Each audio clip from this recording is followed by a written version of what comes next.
Yuxumda belə təsəvvür etməzdim ki, Çempionlar Liqası post paylaşır, 2-də 2 eləyən komandalar. Vallahi. Komandalar. Başladı Qarabağ yanıb belə. Bəs David, Sergen Yalçın axı deyib ki, ən asan mövqe 6 nəfərdir. Razılaşmırsan sən onda burax. Yəni biz 3 buraxdığımız hər oyunda 6-ya 7 çıxır. Ya 2-də qalır, ya 6-ya 7 çıxır. Qəribə bir statistika var.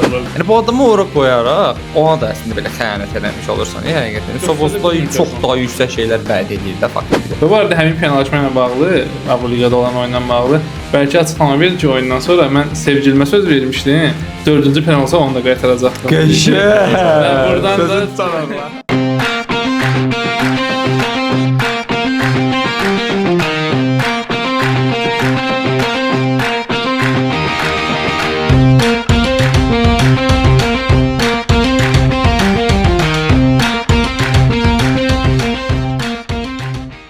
Hər kəs salam. TikTok online'dasınız. 10-cu seriyanın artıq qarşınızdayıq. Yenə mükəmməl pozitiv duyğular. Qarabağ bir an belə qoymur bizi düşək. Əla bir başlanğıcımız var və mükəmməl bir bölüm olacaq.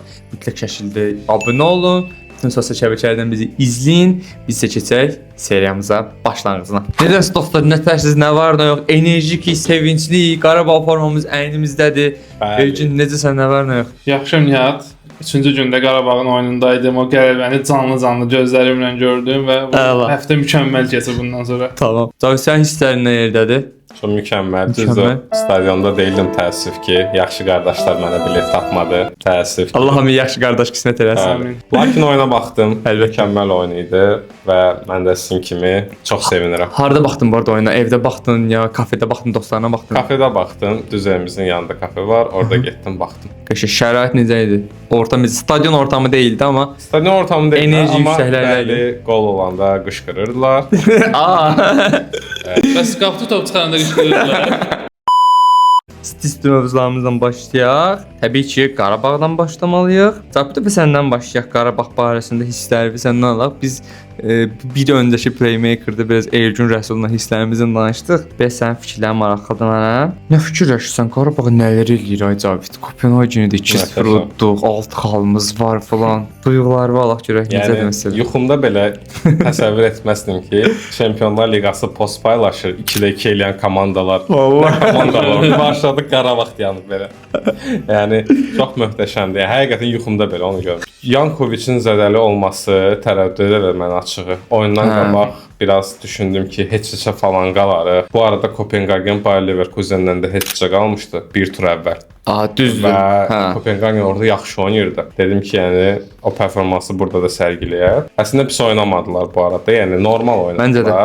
Lakin müdafiə xətti, xüsusilə Elvin olsun, Medina olsun, Bəhul olsun, mükəmməl həqiqətən oynayırdılar. Basilva olsun, onun adı yarın çıxartmayaq. Basilva. O ən yaxşısıydı. Bütün müdafiəyə sayıq. Bəli. Bikalyo yenə möhtəşəmdir. Bikalyo keçən turda Qolu Bikalyo vurdu. Bikal dirəyə dəydi Zubir. Bikalyo dirəyə vurdu. Bikalyo dirəyə dəydi, Zubir vurdu və ilk 11 heyətinə düşmüşdü. Ən yaxşı 11 heyətinə düşmüşdü. Yəni və oyunun ən yaxşısı seçilmişdi. Həftənin rəmzi heyətinə düşmüşdü. Bu oyunda çox möhtəşəm oynadı. Düz Yankovicin olmaması bilinirdi ortadan. Kadi çox da bacara bilmirdi açığı, belə playmaker deyə də oyun qurma bacarığı. Kadi şey olub bu arada, regist olub Kadi. Kadi regist olub. Oyun quran 6 nömrə olub. Müdaxilələri falan da elirdi yəni. Heç elə bir oyunçu değildi amma Qurban Hoca yenə Qurban Hoca. Elgin sən hisslər olduğumuz yeri biz necə gəlmişik, biz ilk 24 bir Krakow ilk 8-dəyi falan nə yaşayırıq biz nələ. Mən danışa biləcəyim çox his var. Əvvəlcə oyundan başlayıb ki, bu arada biz öz aramızda danışanda da mən bilirsiz ki, Yankovici nə qədər sevirəm. Mənim üçün Qarabağın 50% demək olar Yankovicdir. Onun sədəsindən sonra heç ehtimal vermirdim Kopenhagen'dən oyunda. Nəticə bir qırağa bu qədər yaxşı oynamağa ehtimal vermirdim. Amma Bikalyo inanılmaz oyun oynadı. Bilmirəm, televizorda baxanda məsələn hücum anında hücumu göstərirlər. Yarım müdafiə falan çox bilinmir də. Stadionda 90 dəqiqə mən Bikalyonu izlədim. Və insan inanılmaz oyun oynadı. Yəni toplu, topsuz oyunlarda heç mi səhv qərar qəbul eləməz. Bikalyo Yankovicin işlərini görürdü bu oyunda, onu deməyə çalışsam. Eynən, bu oyunda sırf Yankovic kimi oynadı və Yankovic səviyyəsində oynadı. Yəni inanılmaz işlər görür topla. Yəni heç bu qədər yaxşı oyunçu olduğunu bilmirdim. Və xüsusən də Mateus Silva dəhşətli bir oyun oynadı və Bilbao ilə oyunu gözləyirəm ki, Nico Williams'a da göstərsin ki, cinah müdafiəçiləri necə olur. Niko zədəli deyil. Niko ümid eləyirik. Çünki Davamlı olar zədəsi. Dünənki oyunda artıq iştirak ərizəsində idi Bilbao'nun oyununda. Nəsə olar məktəblə ayağı qırılsa yaxşı deyil Vico Williams.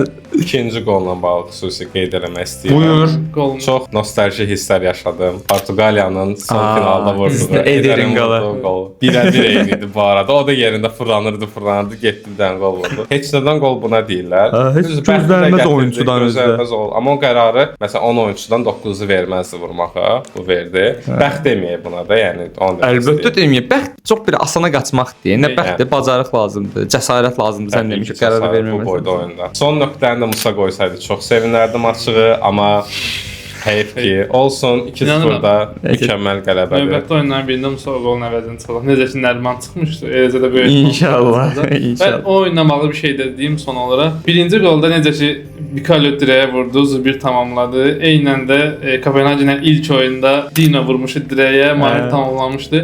Və həmin qol anında inandım ki artıq biz tarix təkrarlanır və biz yenə məğlub eləyəcəyik Kopenhageni. O qol tam təsdiq idi. Ondan sonra Burada mən hər iki Qarabağ Kopenhagen oyununda stadiondaydım və eyni yerdə, eyni sektordaydım da. Yəni həqiqətən bu dəfə də getdiyim sektor eyni idi. Mahirin qol da yadımda da eyni sektordaydım. Uğur olsun, mükəmməl qol oldu. Yəni bir nəfər oyunçu seçin desəm, məsələn kimi seçərsiniz də maçın oyunçusu kimi Cavit və biraz onu tərifləmək istəyirəm. Bir də Maçın oyunçu seçib, oyunçusu. hə. Elvini seçmə də, Elvini UEFA seçdi.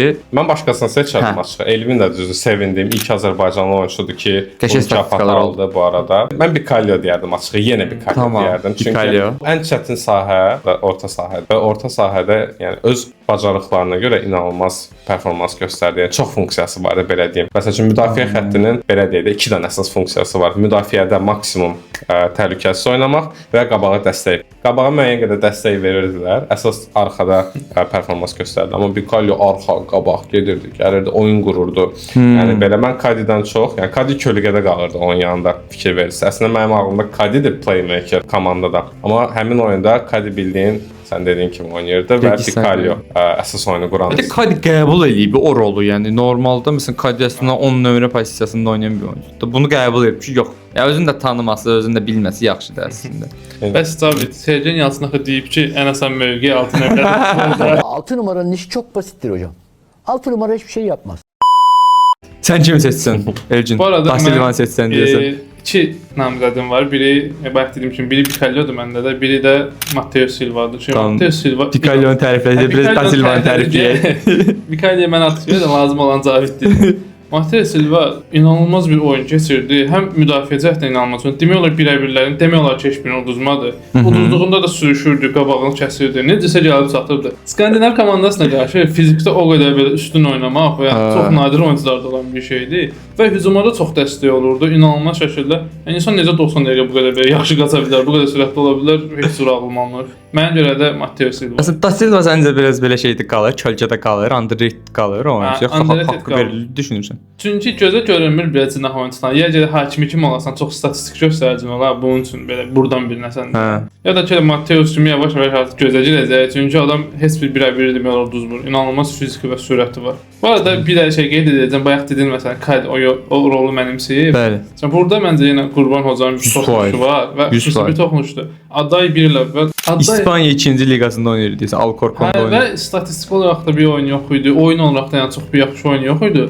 Qurban Hoca həm onu 1 ilə çox dəyişdi, hədsiz forma və hətta bu ilin əvvəlində Apoel 1.3 milyon təklif eləmişdi və Qurban Hoca israrla satmadı ki, hamı 1.3 milyona Adayını satardı o Adayını. Hansı ki bu gün möhtəşəm bir oyun oynayır. Nəriman çox dəyişdi bir il ərzində. Bikalli gələndən sonra yəni ilk gələn Bikalli ilə indiki Bikalli inanılmaz dəyişdi. Oyuncu toxunuşları çox əladır da İnanılmaz deyirsən. toxunuşlar və Kadi kimi oyuncu. Kadi biraz da bu rahat insandır. Braziliyalıdır da tipi. Kadi necə işinə edir ki, sən 6 nömrə, 8 nömrə qarşı bir şey oynayasan və oynayır Kadi də. Oynayır həqiqətən. Mübarizə də aparır bu arada. Yəni sadəcə pas verməklə deyil. Qapsız Yəni ona nəsə görə müdaxiləsi oyunda da var idi. Yəni gördük, diqqətimiz çəkdi. Qarabağ bizə bu fəxarət hissini inşallah ki, davam şəkildə hiss elətdirir. Artıq 2-24 ehtimalından daha belə daha əmin şəkildə, daha sağlam düşüncə ilə danışırıq da. Nə görürsən Cavid 2-24 ehtimalımız, ilk 8 Belə söhbət. ehtimalımız var. Yəni Nə söhbət? 24 düşünün. 24 istefa demək. Turnir başlayanda bir xal 2 xaldan danışırdı. Həqiqətən. 6 xal möhtəşəmdir. Belə bir statistika verim. 11 xal yığan komanda 90% ehtimalla keçir növbəti turnirə və bizə lazımdır nə qədər 5 xal. Qabağımızda da 6 oyun var. İnşallah 5 xal gəlir. Amma məsələn bir rəqəm versən, sən nə qədər ehtimal versən də Qarabağın 24-ə düşməsi? Belə bir şey deyim, Benfica ilə Kopenhagendə nə qədər yaxşı olsalar da düşüşdəydilər və qələbə qazanmışıq. Bundan sonraki 6 oyun çox çətin oyunlardı. Hamısı çətindir. Bəlkə bir dənə Ajax-ı ehtimal vermək olar. Ajax olar. Hə, Ajax da 0 xal yığır. Hə. Ola bilər, evdə oynayırıq bu arada. Amma Ajax-la belə indiyə kimi həmişə problem olub o komandada. Bəxtimiz gətirməyib hə. Bəxtimiz də gətirmir problem. İnşallah oradan da xal qopardarıq. Məncə, yəni bu dəqiqə 70% ehtimal verirəm. 2-24-də. 70%. İnşallah. Məsələn, Elçinə belə pas atım. Elçin belə bir məsələ var ki, Cavidin toxunduğu kimi də rəqiblərin siyahısına baxsaq, həqiqətən belə oturub real düşünsə ya da belə çox optimist formada düşünsək belə, deyərdik ki, Benfica və Kopenhagendən bəlkə xal almaq olar da həqiqətən. Qarabağ gözlədiyini etdi. Bunun sonra rəqiblərimiz çox güclüdür həqiqətən. Yəni Chelsea-lər, Frankfurtlar, falan, Liverpoollar, Allah uzaq eləsin. Bir dənə Ajax orada gözümüzə kəsdirmişik də. Sən neçə faiz görürsən ehtimalı? Qarabağın simulyator səhifələri var. Onlara görə ehtimalı hal-hazırda 67%-dir. İlk 24-ə düşmə ehtimalı. Necə deyirsən? Kifayət qədər yaxşı ehtimaldır. Və bu arada məncə bir şeydə şansımız gətirdi. Biz çempionat başlamamışdan əvvəl püşkü çox çətin dəyərləndirdi. Amma rəqiblərimizin hamısı demək olar düşüşdə olur. Benfica, Kopenhagen, Bilbao zəifdir. Son 7 oyunun 5-ini uduzmuş. Ajax çox zəifdir, inanılmaz zəifdir. Liverpool da zəif. Aynı Trakal. Eski Liverpool değil. Liverpool eski Liverpool değil. Aynı Trakal qələbəsinin xaricində ki, o da məndə xüsusi bir oyun oynamamışdı orada. Yəni çox da yaxşı deyil. Bir də Napoli də orada öz qaydasına görə. Liverpool'la Chelsea belə oyun olaraq yəni çox düşüşdə yaşayırlar, düşüb qalxırlar da. Yəni, standart ideal oynamırlar deyə. Bizdən uzaq. Allah yaxın olsun da. Eintracht'ı təriflədi, Atletico 5 dənə. Onu eləməsəydin. Daha gələcək ona haqqında. Ona görə yəni mən ehtimal verirəm. Ajax-dan bu arada çox xal gözləyirəm. Gözləyirsən. Xal burada Ajax-dan və Eintracht-dan da bir xal məncə almaq olar. Məncə Eintracht burada xal alınmayan komanda deyil. Yəni biz səhvlik falan İnanmalıyıq da ən azından da. İnanmalı. Mən sadəcə qorxduğum bir şey var ki, bizim həmişə başımıza gəlir o qırmızı vərəqə məsələsi. Biz Ajax-la keçən il oynayanda da çox yaxşı oynayırdıq. Sonra qırmızıdan sonra bütün qollar. Bu arada Yankovic çatdırır. Hansı oyuna çatdırır bilirsiniz? Chelsea-də böyük ehtimal yəni oynayacaq. Atletik Bilbao-la oyunu buraxır, Chelsea-də gəlir. Aha, qəşəngdir ki, onu Ajax-a çatdırır, Ajax-a çatdırır da Ajax onda. Eintracht dışında da oynayacaq. Ha, eyvallah. Mən ona görə çox güvənirəm. İnşallah Qarabağa uğurlar arzu edirik. Qələbələrinizi gözləyirik. 24-ə düşürük inşallah. Burada belə bir məsələ açmaq istəyirəm əslində. Qarabağın uğurlarından danışırıq da. Qarabağ bu qədər uğurlu ikən, bu qədər ən yüksək arenalarda bizi bu qədər müsbət təmsil edən milli komandamız bəs niyə bu gün nə daha Cavid? Yəni əslində kağız üstündə baxsaq eyni oyunçular da orada da oynayırlar, burada da oynayırlar. Nədir səncə problem milli komandamızın uğursuz olması? Həmin oyunçular deyirsən, həm Qarabağda oynayır, həm millidə oynayır. Əslində elə deyil də, yəni müəyyən oynamırlar. Ya oynayırlar təbii. Amma bəlli bir mövqelər var, orada oynayırlar. Əlbəttə. Amma bir çox mövqelər var ki, ora həqiqətən keyfiyyətli oyunçular lazımdır və keyfiyyətli oyunçularımız yoxdur bu dəqiqə. Akademiyamıza baxın. Yəni bir dənə də yaxşı belə yox, normal oyunçu yoxdur. Ki deyəsən ki, bu oyunçunun gələcəyi var. Çıxıb da amma da Elvin var, Tural var, Bəhlul var. Saydıqların hamısı yeni müdafiəçidir və ən çox da qol müdafiədən gedir. Çünki orta sahada çox maraqlı statistikada. Yəni Emin Mahmudov əfsanədir, tamam, amma onun da vaxtı keçibdi. Yəni həqiqətən pressing yoxdur. Qaçmırlar oyunçular, qaçmaq istəmirlər, rahatdırlar, nəyimizə lazımdır deyirlər. Yəni onsuz da oynayır futbolçular. Yəni sən düşünürsən ki, klubdakı performansları ilə millidəki performansları fərqli olur. Bəli, və burada Qurbanov da millinin məşqçisi olmuş. Onun haqqında da danışmaq istəyirəm biraz. Sən bilib Qurbanov heyransan da üçün biraz səndən danışaq. Qurbanov da gəldi də milli komandaya da. Sən hətta Qurbanov deyirsən ki, o top səviyyədə, yəni məşqçilik edə biləcək bir mütəxəssisdir. Milli komandamızda niyə müsbət təsirlər ala bilmədi? Demək ki, problem milli ilə bağlı bir şeydir. Qurbanov gəldi, amma oynatdıq oyun və onda Millətlər Liqasının deyil liqasında ayıq təpə eləmirəmsə. Yəni Maltaya falan qarşı oynayırdıq. Oynatdıq oyun yenə yaxşı deyildi. Mən Qurbanovun oyununa güvənirəm. Mən bilirəm ki, bu insanla bağlı deyil. Deməli ki, problem millidədir. Oyunçular bu milli hiss söhbəti var. Məsələn, biz həmişə türkləri belə şeydə biraz örnək götürürük, nə qədər son vaxtlar nəticələr zəif olsa da. Sona qədər oynayırlar, döyüşürlər, sona qədər mübarizə aparırlar. Amma bizim millidə heç vaxt olmur. İslandiyadan 3 buraxan kimi komanda da özünü buraxır. Yəni komandada heç kim qaçmaq, pressing eləmək Yəni bir komandanın məqsədi 3-0 uduzursa, heç olmasa 4-0 uduzmamaq olmalıdır da. Biz 6 buraxırıq. Yəni biz 3 buraxdığımız hər oyunda 6-ya geri çıxır. Ya 2-də qalır, ya 6-ya geri çıxır. Çox qəribə bir statistikalar var bizdə. Belə bir şey qeyd edeyim. Almaniya 2000-ci illərdə ya Avropa çempionatı, ya dünya çempionatı idi. Biabırçı oyun göstərdi turnirdə və orada Futbol Federasiyası qərar verdi ki, hər şey sıfırdan başlayır. Böyük bir layihə planlaşdırıldı. Altyapı dediyim akademiya məsələsi, akademiyalar quruldu, komandalara tapşırdılar ki, məsələn Alman futbolçuları necə yetişdirmək lazımdır və s. və 10 ildən sonra, 15 ildən sonra bunun bəhrəsini gördülər. 2014-də dünya çempionu oldular.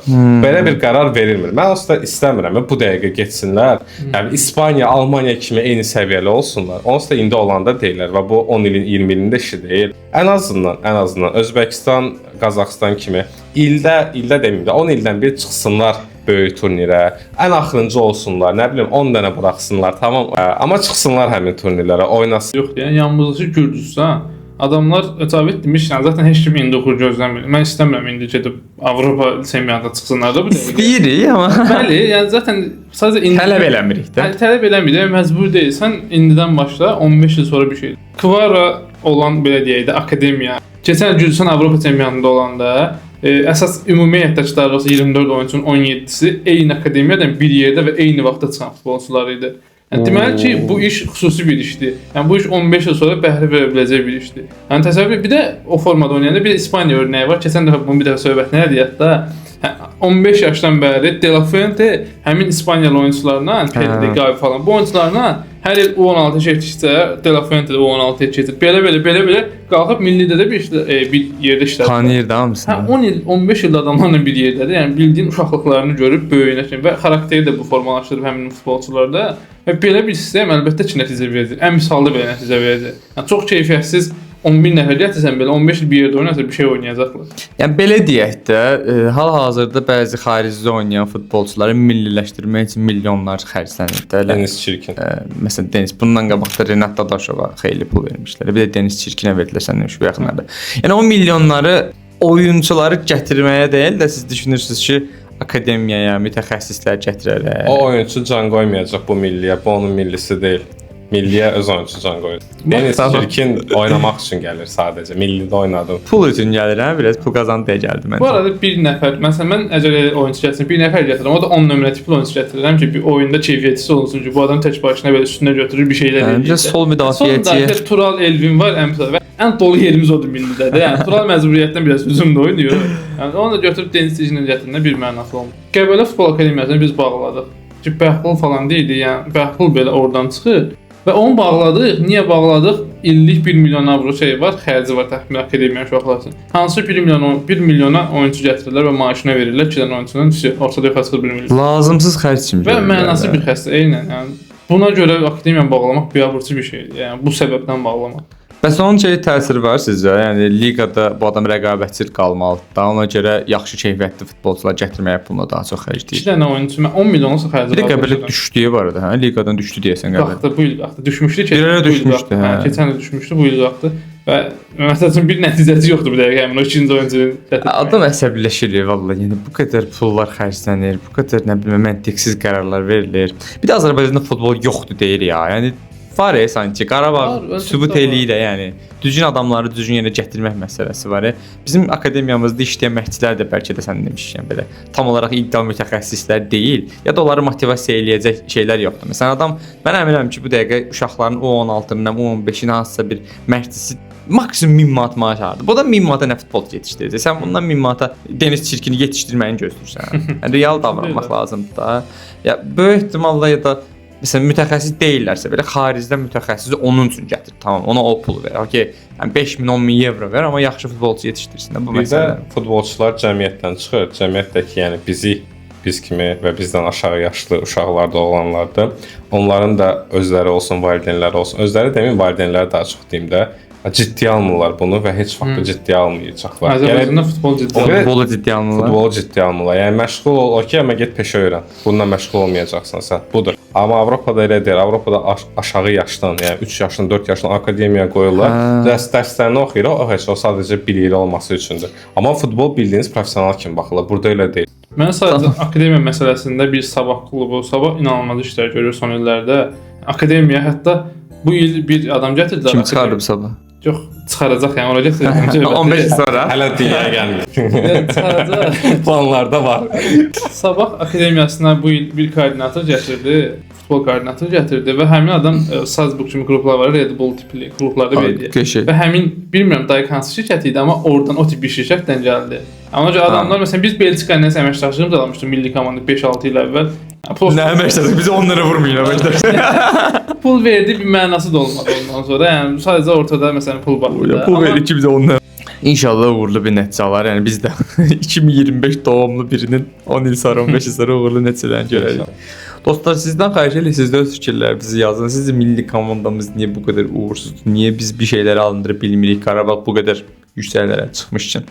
Biz isə keçək digər mövzuya. İndi keçirik digər təmsilçimizə, belə deyək. Bu gün çox fəxrlə geyinmişəm formamızı. Galatasaray Liverpool üzərində qələbə qazandı. Galatasaray Liverpool üzərində qələbə qazandı deməzdim. Galatasaray Liverpool meydanına sildi. Okan Buruk Arne Slot'a başa saldı həyatı ki, futbol necə oynanılır.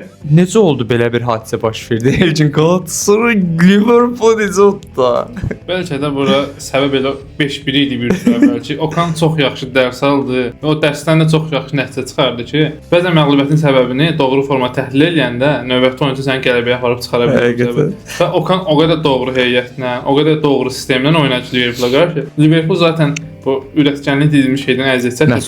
Məhsuldarlıqdan əziyyət çəkir. Və Okan da doğru formada o məhsuldarlığı biraz da azaltdı və Liverpool nəticədə qol vura bilmədi. Mən normalda bizim özəlliklə Galatasaray məşqçilərinə adı ilə xitab eləmirəm də. Okan Buruk, Okan Hoca falan da. Keçən bölümlərin birində Okan olmuşdu.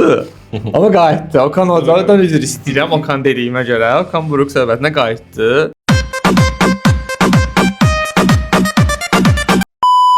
Oyundan qabaq Beşiktaşın rekordu qırılacaq falan deyildilər. Cavit.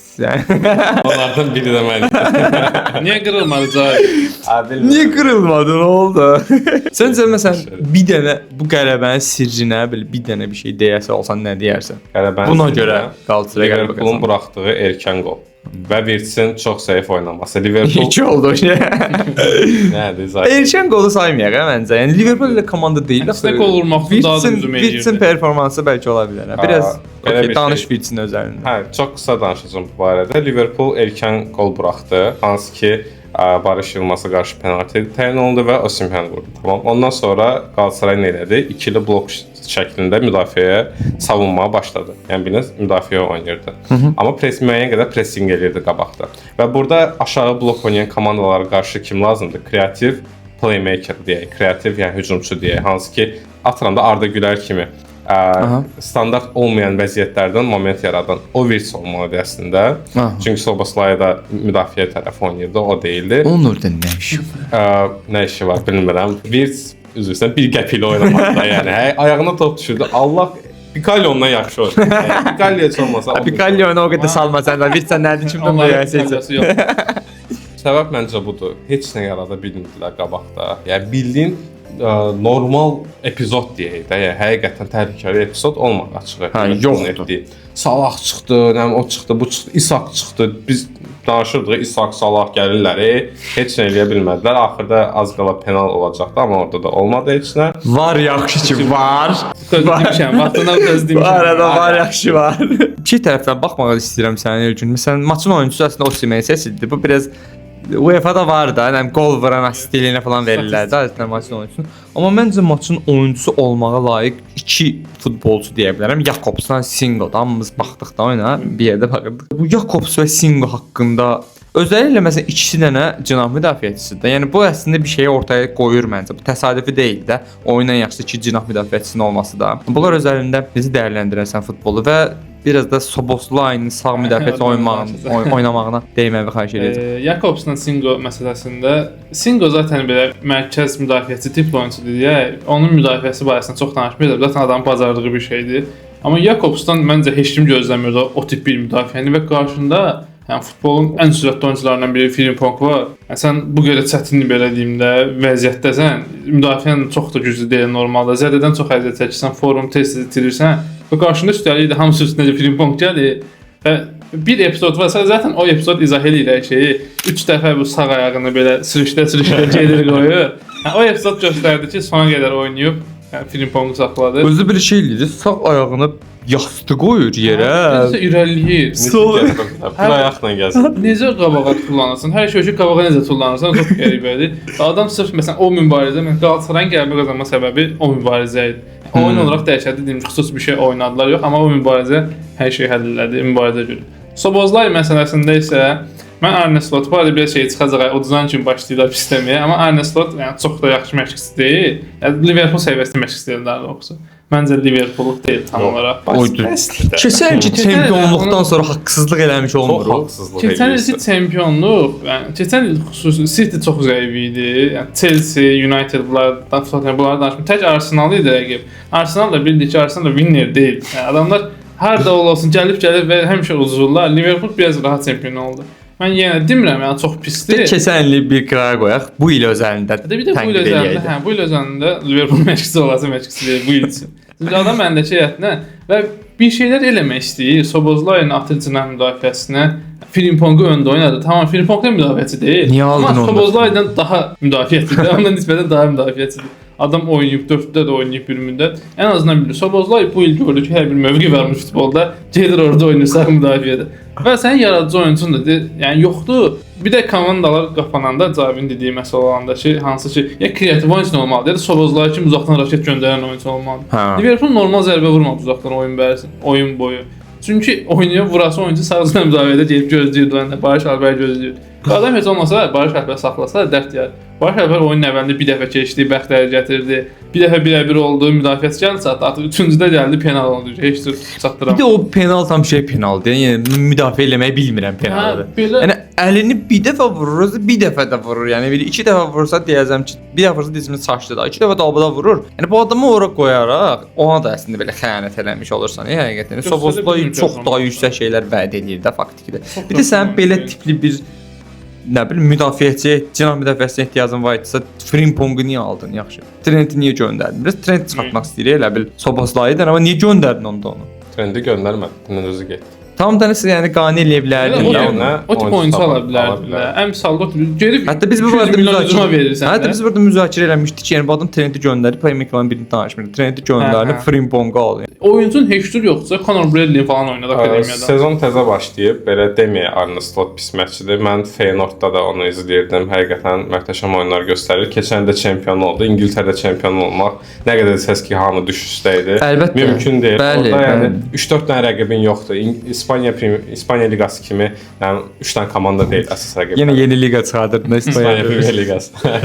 Küçümsəməyə onu sadəcə bəzi gözləntiləri var. Biri Virtsdir, Virts qarşılamır. Virtsə qarşı bu arada nəsə mövqe dəyişməyib. Öz mövqeyində oynadır. Szoboszlayını ona görə göndərir Wingerə və onu öz mövqeyində oynadır. Virts oynaya bilmir. Əslində onun yerinə Szoboszlay oynamalıdır. Bir də Slotun məsələn bu tənqidləri və sənə qədər dəstək ola bilərəm. Çünki maçdan sonra açıqlamalar verir də Slot. Orada qayıdıb deyir ki, bizim oyunçularımız gec gəldi. Yay təlim məşq toplantısına qatıla bilmədilər. Elə bir Türkiyə çempionatındadır. Həm deyir ki, bizim 15-16 oyunçumuz var əlimizdə cəmi. Onlar zədələnəndə çox az oluruq. Bu nə açıqlamadır ki, sən verirsən? Sən neçə milyon pul, 500 milyon pul xərcləmisən, Allah bilir də. Yəni dur bu açıqlamanı versən. Bir də Feyenoord demişkən, yəni aslında Liverpoolu gətirən statistika oydu ki, yəni bu adam əlindəki ən az oyunçu ilə, məsələn 12-13 nəfərlə Feyenoordu çempion eləmişdi də Slotda. Əsas heyəti çox güclü idi. Ay ona görə gətirdilər Liverpoolu ki, əlindəki məhsulu yaxşı istifadə edə bilir də. Yəni durub o açıqlamaları verməyin sən ən üst səviyyədə falan. Aşağı gördük Qalatasarayı. Bu Bəlli. Bəlkə də normaldır, amma yəni yüksək səviyyəli məşqçi deyilsə belə olmamalı. Ancelotti gəldi 6-dan vururdu Qalatasaraya, nə bilim, yəni. Ciddi almaq məsələsinə görə deyirəm. Yəni Mourinho pis xatirələri oldu, amma fakt keçdi də mərhələndə. Bir Santiago-da əla oynamışlar da 3-2-3-0 deyil. Yəni Slotun bu təcrübəsizliyi heç yaxşı olmadı. Heyət yəni dəyişilmədi. Tamam, yeni oyunçular gəldi, amma çox oyunçu getmədi. Sənin bir Trent Alexander-Arnold getdi, bir də Luis Diaz getdi belə. Yəni Nunez hücumu dəyişdi. Nunez məncə kimsə belə heyf istəmirdi deyə söhbətində. Bir də bilsən məsələ nədir? 9 oyunçu eyni oyunu heç olmasa 70%-ni oynada bilmirsən. Məsələ odur ki, bu adamlar gediblər, amma yeri dolub da faktda. Sənin istədiyin oyunçudan dolub. O oyunçudan alardı. O profil istəyirsənsə Luis Diaz profili al da. Frimpong istəyirsənsə o alma da, onu al da. Slotun bu tip xətaları onu belə məğlubiyyət apardı. Galatasaray da çox düzgün oyun oynadı həqiqətən. Yəni belə bizim əvvəl təriflədiyimiz Galatasaray oyunları hansılar idi? Bavariya idi, United idi. Yəni burada Tottenham. nəticə ala bilmir. Tottenham idi. Tottenham'da son yarım saat, bilməm, mən hər yerimdən tər axırdı. Elə oyun olmur qardaş. Yüksək səviyyədə pressing edirsən 60 dəqiqə, sən sonra heç də sıfıra düşürsən. Yəni müdafiə də edə bilmirsən də faktikdə.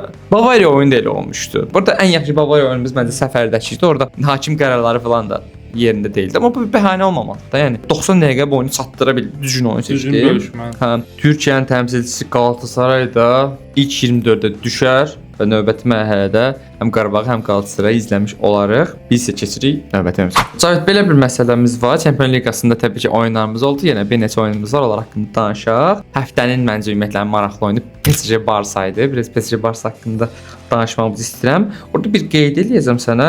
PSG-nin heyətində Dembele, Kvaratskhelia, Desiree, Marquinhos heç biri yox idi. Yəni bu ən vacib 4 oyuncusu deyə bilərik də bəlkə də.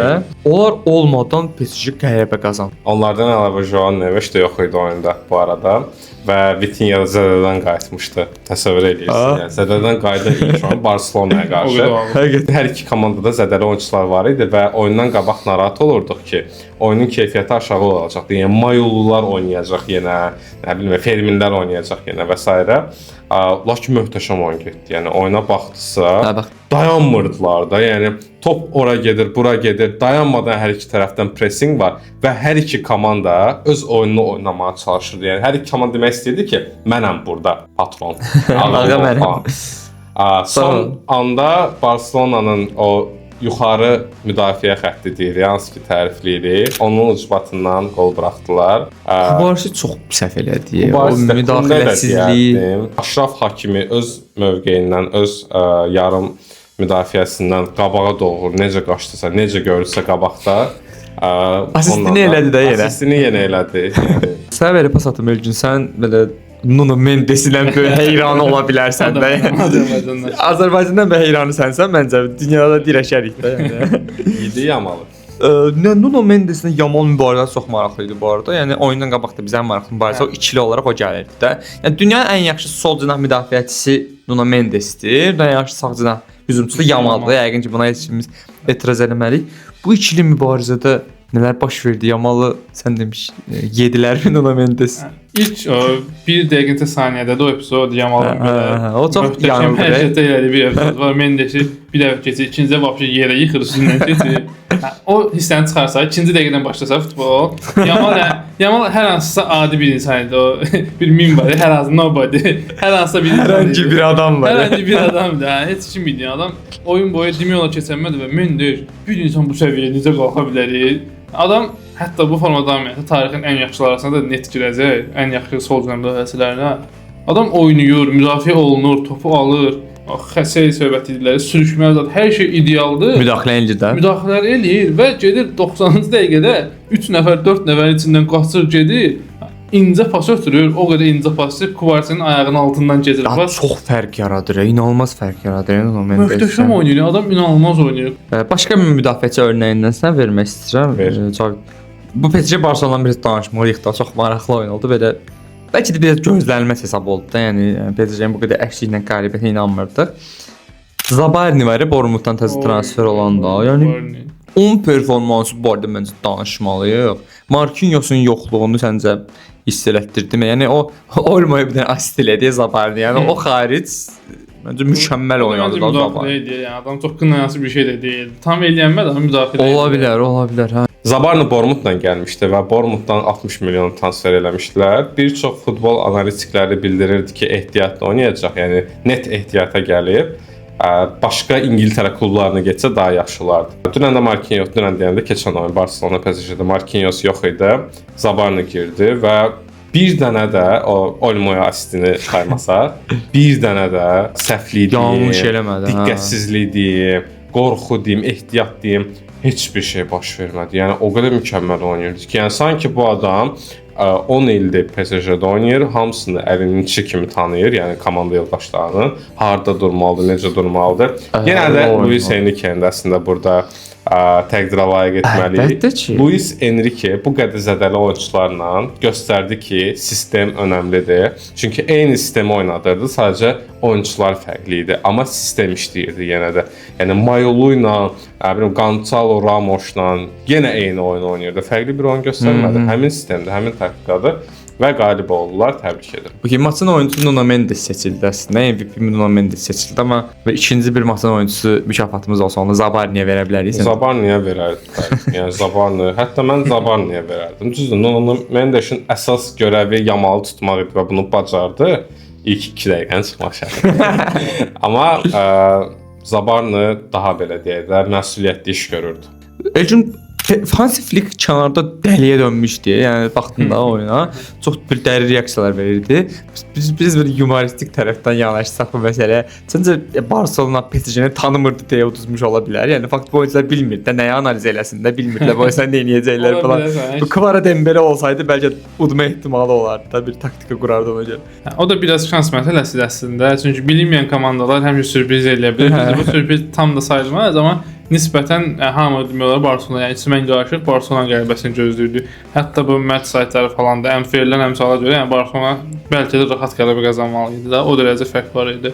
Bəlkə də əslində indi sən deyəndən sonra düşünürəm, məntiqli bir şeydir. Yəni Mavullu mən belə ikinci, üçüncü dəfə bəlkə gördüm indiyə kimi. Yəni, oyunçular Zabarni çox az oynayır və oyun tərzini çox bilmirlər. Yəni çox qəribə formada bəlkə də ilə xeyrinə ola bilər. PSG Barcelona danışdıq, keçək bir digər gözlənilməz nəticə deyərsəm. Atletico Madrid Frankfurtu 5-1 utdu. Yəni bilmirəm, oyundan qabaq Frankfurtun 5-1 udacağını düşünürdükmü? Biraz şey oldu ya, belə Frankfurt yaşadığını yaşadı, karma düşdü Frankfurtda. Allah nasıl belanızı verdi Orhan abi. Atletico Madrid ötən həftə sonunda Real Madrid 5 udmuşdu da. Elçin bu pis başlamışdılar əslində mövsüm Atletico. Göndəriləsi də Simeone. Nə oldu bunlara? Niyə belə 5-5 gedirlər? Nə yaşandı Atletico'da? Simeone son 1-2 ildə artıq oyun tərzini dəyişib keçib hücum futboluna. O hücum futbolu hansı ki bu Real'a 5 vurmağı, məsələn, Eintracht 5 vurmağı biraz bununla bağlıdır. Və əlində hücum futbolu üçün kifayət qədər yaxşı oyunçular var. Yəni sənin əlində Julian Alvarez var ki, bu gün dünyada istənilən komanda oyunçunu, yəni heyətini birbaşa alardı, belə puluna baxmadan alar, elə bir oyunçudur. Yəni bundan istifadə etməli idi və deyəsən Simeone'nin ağlı başına gəlibdi. Bu il zəif nəticələrdən sonra artıq oyun tərzini yenə biraz da dəyişib, artıq istifadə edir Alvarezdən. Yəni komandanın demək olar ki, əsas ulduzu, əsas aparıcı oyunçusu Alvarez. Yəni, onu idarə edir, onunla da doğru oyunu artıq tapıb, ona görə Real'a 5 dənə vururlar. Eintracht'a 5 dənə vururlar və məncə Eintracht'dan Arda Turan'a görə Galatasarayın heyfində çıxdılar biraz. Biraz böyük qardaş moduna keçdilər orada. O heyfi yaxşı Frankfurtdan çıxdılar. Galatasaray'ın Atletico'yla oyunu var. Sakit gəlin oyuna. Biz qardaşıq, özümüzünki, hamı özümüzünkidir. Hamı özümüzünkidir. Kardeşmiş. Ne kardeşi be kardeşim? Lan bir abinin ya da bir kardeşinin evine gidip de şöyle oturup bir yemek yiyemeyeceksin. Bir bardak çay içemeyeceksin. Ondan sonra bu benim kardeşim. Öyle kardeşlik mi olur lan? Julian Alvarez örneği verdi də. Biraz sən o əməsi tərəfini danışmaq istəyirəm. Səncə Julian Alvarez Atletico'da hədər olurmu ya da nə bilim daha yüksək səviyyədə oynayışı gedərmi Julian Alvarez, yoxsa elə ortalama bir hücumçu kimi görürsən? Ortalama hücumçu deyil. Manchester City oynayanda da ən çox dəyər verilməyən oyunçular arasında Julian Alvarez idi və özü şükür Allah başa düşdü ki, mənə burada dəyər vermirlər. Mən getməliyəm başqa kluba və tranzit klub deyək də belə deyək. Keçici klub kimi. Atletico ideal seçimdir. Çünki qəşəng məşqçi var. Məşqçi ağıllı məşqçidir və sən də ağıllı oyunçusan. Sənin mövqeyin tələbatlıdır, lazımsan. Atletico'ya getdi və 3 il, 4 il orada yuxarı performans göstərəcəyini düşünürəm və ondan sonra daha böyük klublara gedə bilər. Hansı ki içində Real da ola bilər, Barcelona da ola bilər. Səncə haqq edir o böyük klubları? Haqq edir. Yəni çox çalışqandır bu arada və professionaldır da. Məsələn, bir dənə də skandalını eşitmisinizmi onunla bağlı? Bir dənə nəsə problem oldu. Heç bir şey yoxdur. Çünki ancaq futbolla məşğul olur və həqiqətən Yamalava gündə bir skandaldır. Yamal oynayır da həm də. Mendes xaricində oynayır adam. və öz üzərində çox çalışır. Məsələn, onun əslində çatışmaz cəhətlərindən biri də uzaqdan falso udarlar belə deyək də. Falso udarları çox vaxt əyri gedirdi City oynayanda da bu arada. Amma indi onlar düzəldib cərimdən vurmaq üzərində çalışır yəni və ondakı bəhrəsini görür. Çempion Liqasından danışdıq, belə vacib oyunları seçdik, bizim üçün vacib onlardan danışdıq. Bir də xüsusi bir hadisə baş verdi Avropa Liqasında. Roma Lille oyununda belə maraqlı bir hadisə yaşandı. Yəni Mütləq danışmalıyıq o barədə.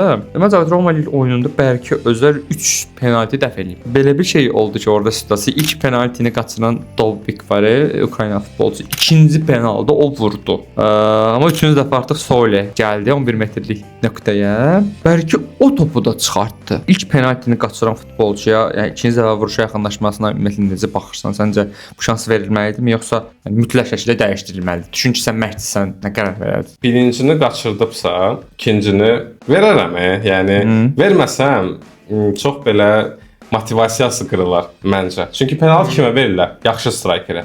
Belə deyilir, komandanın ən yaxşı zərbə vuran oyunçusuna verirlər və ona ikinci dəfə penalti verməsən həmin oyunda, onu belə İtirə bilərsən oyunçunu. İtirə bilərsən, motivasiya düşə bilər. Oyun artıq belə yuxarı motivasiya ilə oynamayacaq, yaxşı performans göstərməyəcək. Fikrimcə yenə vermək lazımdır, amma ucu 3-cü oldusa, onu Dəyişmək lazımdır. Bəsdir, bəxtin gətirmə. Bəs Elgün sənlə belə Bərki öz əlində biraz danışaq. Səncə Bərki ümumiyyətlə nə vəd eləyir?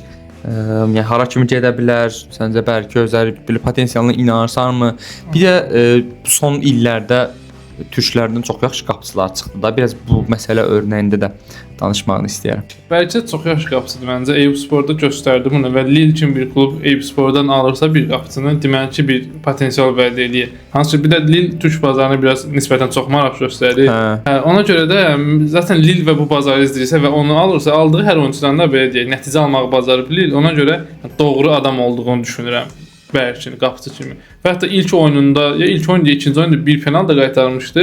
Və bu arada həmin penallaşma ilə bağlı, Avroligada olan oyunla bağlı bəlkə açıqlama verdi ki, oyundan sonra mən sevgilimə söz vermişdim. 4-cü penalsa onu da qaytaracaqdım. Buradan da Erkek adam verdiği sözü tutar. Həm sözünü tutan, həm topu tutan oğlan. Bəlkə o penallarla bağlı düzü heç bir ideal vurulmamışdı penalların, amma yenə də istərsiniz 3 penal çıxarmaq yəni çətin bir şeydir də. Yəni çox hədsiz pis vurmuş həqiqi Roma oyunçuları. Yəni Dobik vapşe ikisinə belə biabırçı forma da vurdu. Bilmirəm niyə o qədər pis vurdu. Çox yavaş vurmuşdular. Bəlkə qəribə penallar idi ümumiyyətlə. Çox yavaş və ortaya meyilli vurdu. Hə, nə cinahda deyil, yəni ortaya da düz deyil, ya da cinah deyil. Belə çox belə qəribə bir yerə vurmuşlar. İzahı olmur. Yəni penalları izləyən görəsiniz ki, yəni çox maraqlı bir penallar idi. Deyim var, oyunçuya görə qapı balacadır, amma qapıçıya görə çox böyükdür. Amma istənilən halda 3 dənə penalti çıxarmaq möhtəşəm bir şeydir. Əlbəttə ki, burada bacarıqdan ötürü mental məsələdir. Yəni adam birini, ikisini çıxardır, amma üçüncünü çıxardır. Ya da üçüncü buraxsaydı heç kim ona deməzdi də niyə buraxdın. Zaten adam ikisini çıxardı, nə? Amma yenə də o mentalla həmin an fokuslanır və o topu üçüncünü də çıxarır. Bəlkənin məsələn transfer olduğu vəziyyətə baxın. Yəni adam Şevalyenin yerinə gəldi. Yəni Lille'in qapısına. Gör bu insanlar nə qədər güvənir, nə qədər inanırlar da. Bəs bu qədər son illərdə yəni bu qədər yaxşı türk qapıçıların çıxması səbəbi nədir səncə? Nə oldu bu? Bir şey görsən burada Muslera effektini görsən sən bu məsələdə. Muslera effekti də böyük ehtimal ki var və adam belə ikonuna doğru belə gedirdi. İstəyirsən ki, onun kimi olasan. Kumiri oldu da Muslera bir çox. Kumiri. İndi məsələn məncə bir 5-6 ilə hücumçularda çıxacaq. Icardi, Osimhen'dən sonra başlayır yavaş-yavaş. Məsələn bu əlbəttə ki, bir məsələn qapıçı məşqçilər deməli ölkə olaraq ya da akademiya olaraq çox yaxşıdır. Niyə məsələn hücumçu çıxmır? Uzun illərdir hücumçu çıxmır. Yəni hər kəs hücumda oynayır Türkiyədə. Yəni Barış Alper, Kərəm hamı oynayır amma çıxmır. Amma əvəzində çox yaxşı qapıçılar çıxır. 6 ay nə qədər səhv eləsə falan belə Uniteddə də adam. Yəni Uğurcan çox yaxşıdır. Yəni Mərtin özü əla qapıçıdır. Mert çox yaxşıdır. Mən bəyənirəm. Yəni bu yaşında belə adam peşəkar formada, yəni normal oynayır. Bəlkə zaten Avropadadır. Şey var idi. Renə gedən bir qapıçı var idi. Təzən qayıtdı. Donald. Deməli ki, sırf o sahədə işləyən insanlar yəni çox yaxşıdırlar, çox yaxşı yetişdirirlər. Və səncə Zavid bu təsadüfdür? Sadəcə qapıçıların bu qədər ən yüksək belə bir elit səviyyəyə çıxmış olması, yoxsa Elgün demişkən sırf onun üzərində işləyirlər, bunların maraq dairəsi oldu? Yox, təsadüf deyil. Muslera effekti məncə var həqiqətən. Yəni Qalatasarayda illərdir nömrə 1 qapıçı olub. Günok onu az qeyd elədi. Açığı məncə Günoku da qeyd eləmək lazımdır. Buyur, bu sən qeyd elə. Sən komandada sən qeyd elə. Yəni mən dedim də Mert Günok da var. Türklərin belə deyək də milli duyğularını hamımız bilirik və milli oyunlarında nömrə 1 Günok dayanır əsas oyunlarda. Beşiktaşda oynaya bilmədik, amma millidə göstərdiyi həmin o performansı görəndə mən də duyğulanıram. Çox belə möhtəşəm oyunları var millidə və o da nümunə olur, o da motivasiya olur. Yəni insanların idolu olur ki, mən Günok kimi qapıçı olmaq istəyirəm. Türklərə də milli komandasında uğurlar arzu edirik. Qəşəng bu gün Çempionlar Liqasından danışdıq. Dolu-dolu bir futbol günümüz oldu. Bu günümüzü bu söhbət hissəsi ilə tamamlayaq. Sizdən xahiş ediyoruz fikirlərinizi yazın rəylərdə və bizi bütün sosial şəbəkələrdə izləyin. Instagramda, TikTokda da maraqlı belə oyun videolar paylaşırıq. Orada mütləq gözləyirik sizi. Bizi hələ çox görəcəksiniz. Özünüzə müğayət olun. Hələlik. Hələlik.